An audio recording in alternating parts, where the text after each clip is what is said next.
Vous avez évoqué le nom de Bouabelo Maïgari, vous avez évoqué le nom d'Issa Chouba qu'elle respecte beaucoup, dont la personnalité politique fluctuante, ambivalente, fait de tricherie est dévoilée aujourd'hui. Il ne m'appartient pas de vous dire qu'en 92, Issa Chiroma est entré dans le gouvernement sans l'aval du bureau politique de l'UNDP. Je ne vous l'apprends pas. C'est qu'il a voulu une exclusion en 1996. Il s'allie au RDPC, parti auquel nous appartenons avec mon voisin de droite. Aujourd'hui, à 3 mois des élections, décide de se démarquer de ce parti-là pour des raisons dont il suffit dans 14-15 ans. Ce n'est pas sérieux. Ce n'est pas sérieux au moment où le Cameroun est engagé véritablement dans la voie de sa modernisation. J'ai toujours dit... Mais ce n'est pas sérieux que quelqu'un exprime ses opinions. Non, pas de cette manière. Vous savez, je pense qu'il faut qu'on fasse l'effort d'être honnête et d'être sérieux. On ne peut pas, 30 ans après, venir placer sur la place publique les tares d'un système auquel on a nous-mêmes participé. En passant, tout système politique a des tares. Tout système politique, tout système gouvernant a des insuffisances. On ne va pas attendre 20 ans. C'est comme si une femme qui est dans un mariage à 35 ans, elle vous dit que non, mon mari est impuissant. Soyons sérieux. Mais il n'est jamais trop tard pour bien faire. Y revenant donc, vous avez évoqué là le nom de Bouabelo Maïgari, et vous avez évoqué le nom d'Issa Chiroma, Abdourahmane. Mais Abdourahmane, il parle bien, d'accord. Abdourahmane a échoué dans son domaine de prédilection que le sport. Ce n'est pas en politique qu'il va réussir. Et donc, en tout cas, là je donne un point de vue d'une analyse, c'est pour dire que nous sommes là dans un jeu porteur d'enjeux qui doivent aboutir sur ce qu'on appelle la surenchère politique. Ils seraient dans la surenchère? Évidemment, c'est une surenchère. Pourquoi ne l'a-t-il pas fait hier et aujourd'hui? Troisième chose, monsieur Boni Philippe. Personne n'a le titre foncier communautaire au Nord Cameroun. Issa n'a pas le titre foncier communautaire au Nord Cameroun. Tout comme Belobo Maïgari. Et s'il faut évoquer l'argument sur lequel veulent fonder leur projet politique, à savoir la mort du président de la République, je l'ai dit toujours, on ne fonde pas un projet de société sur la mort de quelqu'un. C'est Dieu qui donne la vie et c'est Dieu qui la retire. Le projet, c'est là où je vous respecte, madame. Le PSA est un projet politique. Challenge avec le RDPC. Vous êtes engagé, on voit, dans la légalité et non dans la manipulation. Mais quel parti n'a pas de projet politique? Issa Chiroma, il en a déjà. Il a été fusionné avec Belobo a déclaré, quand il est entré dans le gouvernement, qu'il a une par forme. Mais Boni Philippe, le président de la République définit la politique de la nation. Les membres du gouvernement sont chargés de l'appliquer. Ceci étant, Bouabelo Maïgari, tout comme Issa Chiroma, n'ont fait qu'appliquer une politique de la nation définie par le chef de l'État. C'est des basiques des sciences administratives, c'est des basiques des sciences politiques. On ne l'apprend à personne aujourd'hui. Mais qu'est-ce que vous reprochez à Belobo Maïgari et à Issa Chiroma qui vous disent, moi je vous reprends quelques extraits de la sortie de Issa Chiroma Bakary qui vous dit durant les 14 dernières années, Paul Biya n'a pas organisé un seul conseil des ministres. Il nous donne l'impression d'être distant. Entre autres, lui au pouvoir, en vérité, ce n'est pas lui qui gouverne. Alors, lorsqu'il le dit, vous avez dit que vous aurez des analyses objectives et ça... Le soleil dont il parlait est devenu suivant l'obscurité ou la lune? Le soleil dont il parlait est devenu subitement la lune? Vous savez, Boni Philippe, du point de vue sociopolitique, tout système gouvernant a ses mécanismes de fonctionnement. Dans tout système gouvernant, les hommes politiques ont leur manière de faire. Nous savons que le président de la République a sa manière de faire. Il a une personnalité qui est propre à lui. Et ce n'est pas 14 ans après qu'Issa Chiroma vient de nous dire que Paul Biya n'a pas organisé un seul conseil ministériel. Ce n'est pas sérieux. C'est ce que moi je veux dire, même si ça reste en tant qu'originaire du Nord. Même si sur le plan factuel, ce n'est pas débattable. Vous savez, lorsqu'on est adepte de Mohamed, on a le serment de la vérité. Il me suit. Gonga Wala et Mako, ça veut dire quoi? Il n'incarne pas le sérieux et la vérité. Et les populations ne sont pas dupes. Je voudrais évoquer aucune raison. On monte un projet politique fondé sur la mort du président Paul Biya. Il est assez vieux. Mais Issa Chiroma à quel âge? Il aurait pu être audacieux, faire dans la galanterie politique, en investissant un jeune, comme Cabral l'a fait avec cette jeune dame, qui me rappelle pareil que je l'ai enseigné. C'est cela l'innovation, c'est cela la galanterie politique. Vous aurez dû faire la même chose. Moi, je l'ai connu ministre de la République, premier ministre, il l'est aujourd'hui. Il aurait dû investir une autre personne, une autre force nouvelle. Autrement dit, l'enjeu, c'est de conquérir le pouvoir et de reproduire le système qu'on veut balayer, n'est-ce pas, derrière la main aujourd'hui. Et ça, c'est que nous ne sommes pas sérieux au Cameroun. Nous devons apprendre à être honnêtes, à nous dire la vérité. Faisons un effort d'être honnêtes pour que le Cameroun avance. Si on n'est pas honnête, on ne pourra pas avancer. Permettez, honorable Ngoïsi, est-ce que vous suivez? Enfin, je suis pris de court d'abord parce que je n'avais pas beaucoup fait attention en invitant le professeur Falna Tobik. Je m'étais arc-bouté sur sa casquette d'universitaire. Hein. Donc il est honnête aujourd'hui de nous dire qu'il est membre militant du RDPC et même responsable de cette formation politique.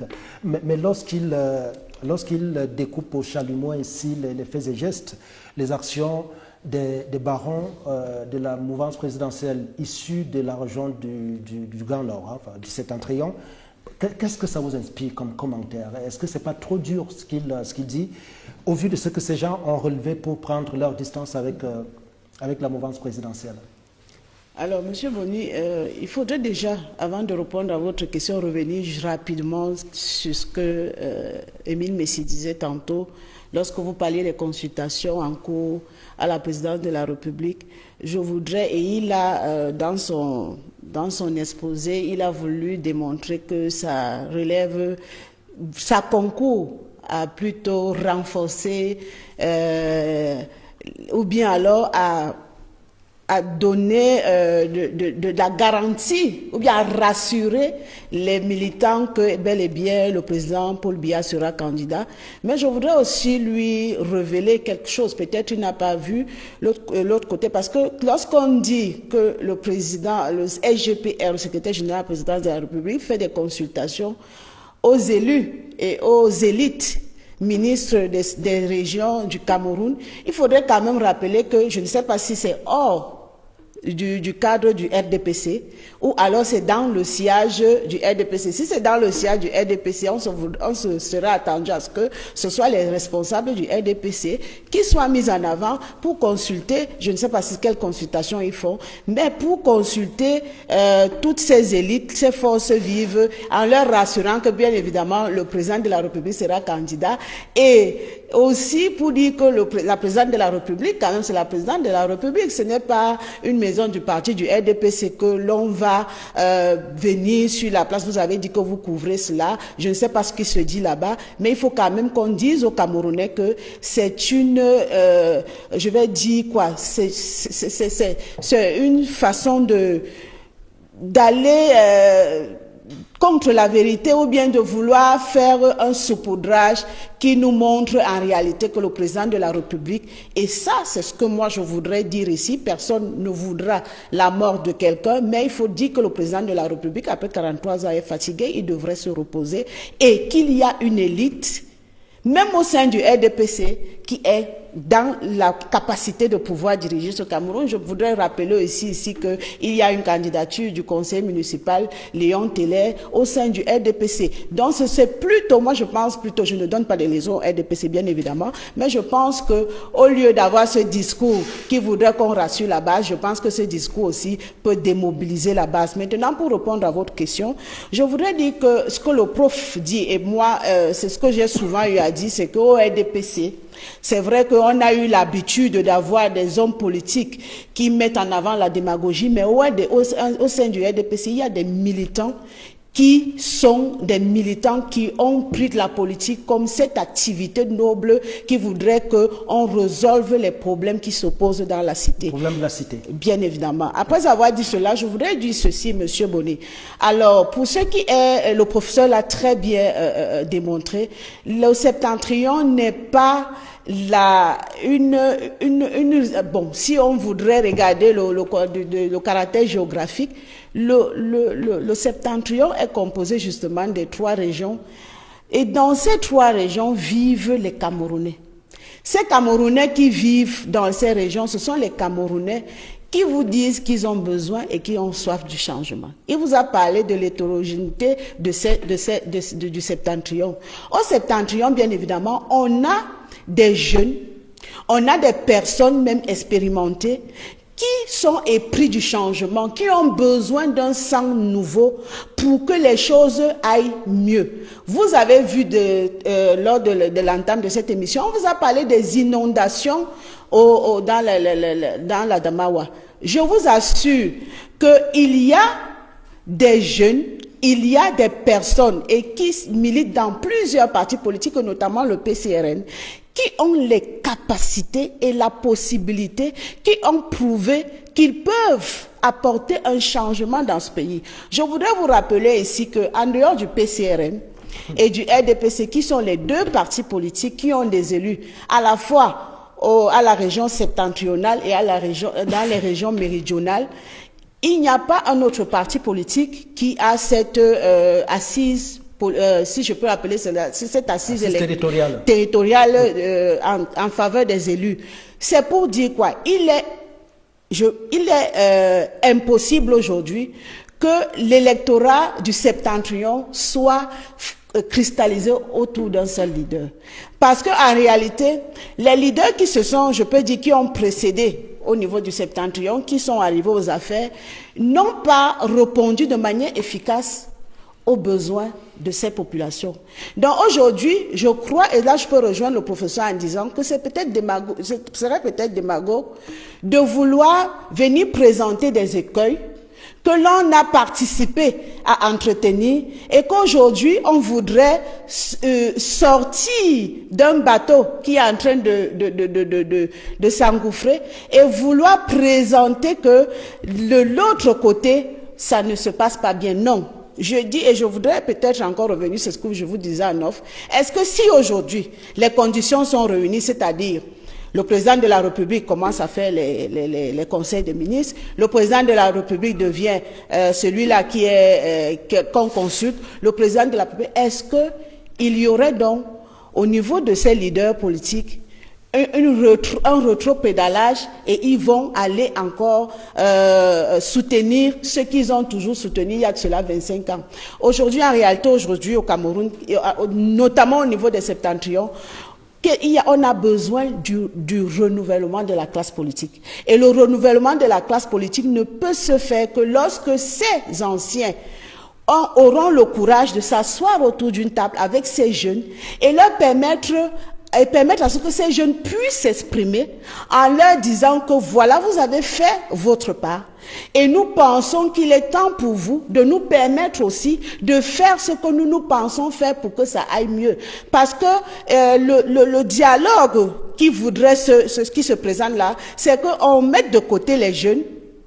Je ne suis pas en train de dire ici que le Cameroun ne se fera qu'avec les jeunes. Non, le Cameroun se fera avec tous ses fils et filles, mais il faudrait qu'il y ait un noyau de jeunes qui aura tout autour de lui ces personnes expérimentées, ces personnes aguerries qui viendront soutenir ce noyau de jeunes pour que nous tous, nous allons ensemble vers la résolution ou bien vers l'envol et le développement de notre pays. C'est pourquoi au PCRN, notre slogan de campagne, c'est Cabra Libi réussit ensemble.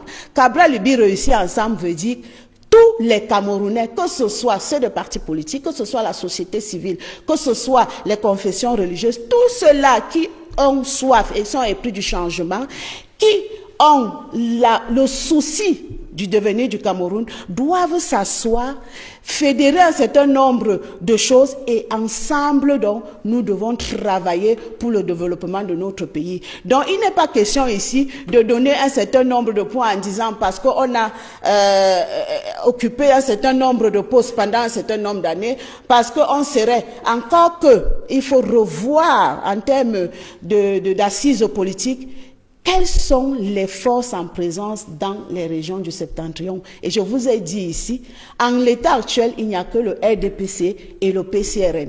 Alors, c'est vous qui le dites peut-être. Je le dis avec des faits, s'il vous plaît. Je le dis, Monsieur Boni, je le dis avec je vous ai donné des chiffres tout à l'heure. Alors, je ne sais donc pas si ces leaders politiques, parce que je vois des consultations, peut-être le deuxième thème nous permettra d'arriver dans ces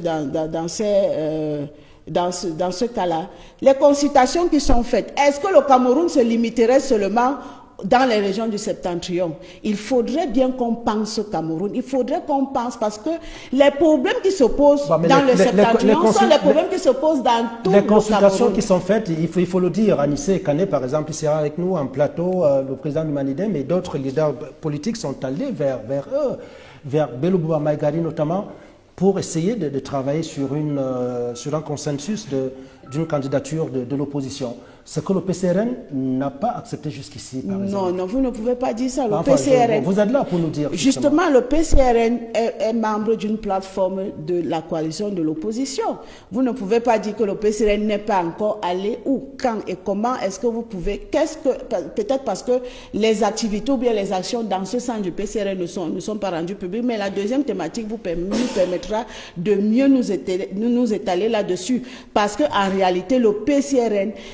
Et avec le discours de notre président, a toujours été celui-là qui est ouvert à toute forme de coalition, pourvu que nous ayons sur la table, autant pour moi, des éléments qui nous permettront d'avancer. Parce qu'on ne coalise pas pour coaliser, monsieur Boni-Philippe.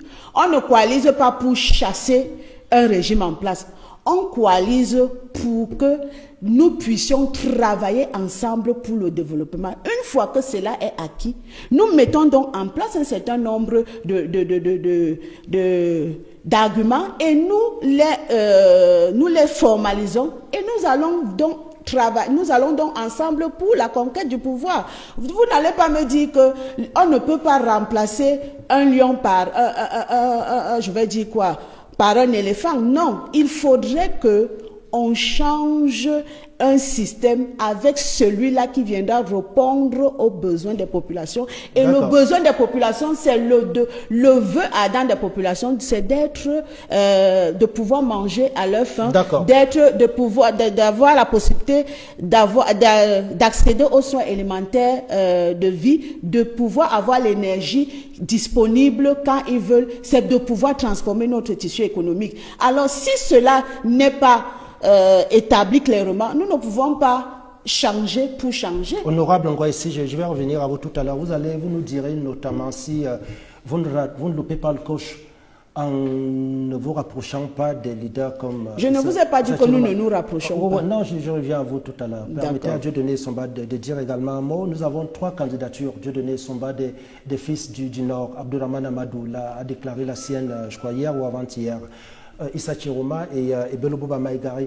Est-ce que finalement les fils du Nord peuvent se dire ces voix que nous avons toujours, qui ont toujours profité aux autres, devraient désormais profiter à nos frères et donc reprendre le pouvoir, comme cela se dit souvent dans les chaumières? Bon, peut-être qu'ils ont ça en tête, mais est-ce que c'est la réalité? Au Cameroun, le vote est soit communautaire, soit utilitaire. Et ça veut dire que le vote communautaire, lorsque les facteurs qui poussent l'électeur à choisir un candidat renvoient à la perception que l'électeur a de la communauté du candidat. Ça peut être une perception positive, une perception négative, mais de toute façon, on ne juge pas du programme ou même de la capacité du candidat. On juge beaucoup plus sur des bases communautaires.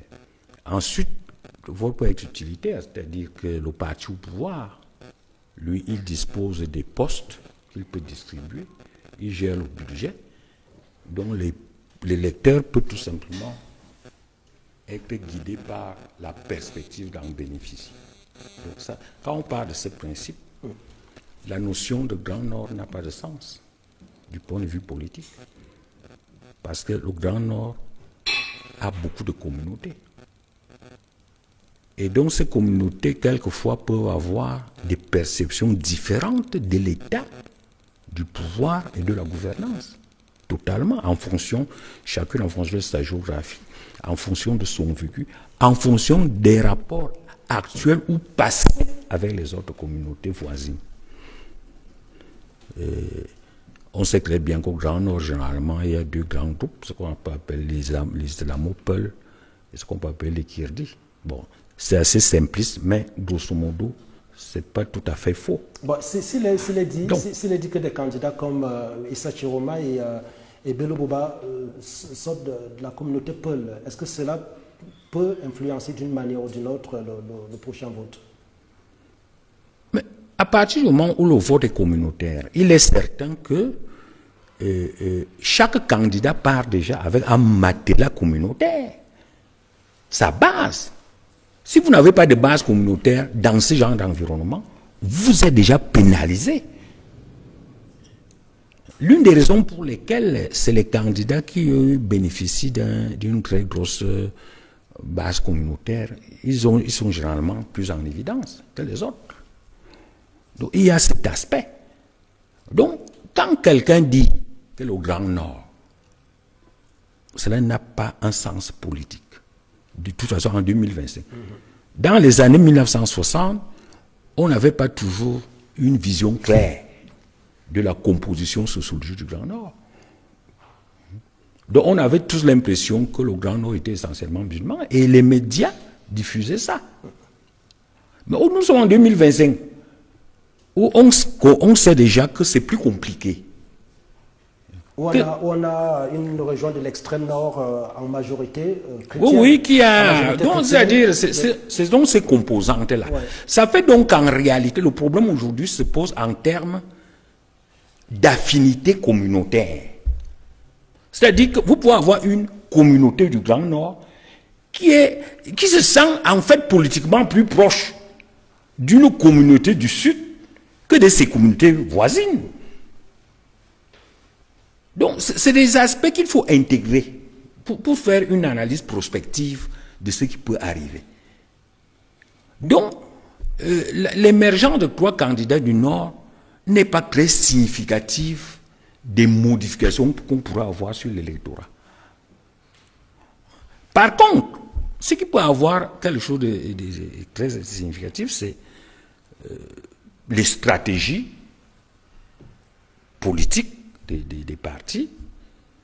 Vous citez le PSNR de Cabral, oui, qui a une stratégie qu'on pourrait dire relativement payante parce que effectivement c'est le seul parti de l'opposition qui aujourd'hui a des élus aussi bien dans le Grand Sud que dans le Grand Nord. Bon, les autres ont peut-être plus d'élus, mais c'est concentré. C'est la preuve qu'il y a des capacités de pénétration à condition d'élaborer une stratégie idoine. Et surtout à condition de ne pas poser le problème de manière régionale, mais de manière communautaire. Il y a des communautés dans le grand... Vous allez constater, tous nos partis en dehors, justement, du RDPC, et dans une certaine mesure du PSNR, tous les autres partis sont essentiellement communautaires. Même s'il peut y avoir des tentatives de pénétration, mais dans les faits. Donc, la question aujourd'hui, c'est quelle stratégie développer, n'est-ce pas, pour sortir du carcan. Ça ne signifie pas que les partis font exprès. Hein. C'est la sociologie elle-même qui impose ça. Les partis ne font pas exprès de se limiter. Il y a beaucoup de partis qui tentent d'en sortir, mais ce n'est pas facile dans notre environnement et dans notre structure. Donc, le fait que les 3 candidats du Grand Nord se prononcent, ce n'est pas significatif. Par contre, il y a un point que d'ailleurs les gens du RDPC, le professeur et le militant, tentent d'éluder. Il y a un danger systémique dans le RDPC avec l'âge du président de la République. On a beau dire l'âge, il y a une plage où l'âge ne compte pas. Et ça, Chiroma l'a rappelé, hein, comme une des raisons qui le décide à prendre cette distance. Fait. Mais à partir du moment où on franchit déjà un certain seuil, l'âge commence à agir. Et dans le cas d'espèce, les récriminations d'Issa Chiroma rencontrent des constats que tout le monde fait. le constat d'une faible présence du chef de l'État, n'est-ce pas, et d'une faible activité gouvernementale. On a beau dire, on ne peut pas nier le fait que lorsque le président Biya était plus actif, il y a des choses qu'on aurait, qu'on constaterait, qui auraient été faites depuis. Donc moi je crois que aujourd'hui c'est le plus grand risque aujourd'hui, c'est beaucoup plus le risque systémique posé par la reconduction du président Paul Biya. C'est ça à mon sens, parce que ça pose un reste institutionnel. Institutionnel, pourquoi? Parce que je ne crois pas que les institutions, toutes les institutions de la République puissent encore accepter indéfiniment être conduites par un président qui en réalité apparaît beaucoup plus comme un objet entre les mains, n'est-ce pas, d'une boîte noire. Moi, je crois que c'est un problème très sérieux. D'accord. Et Émile Messi,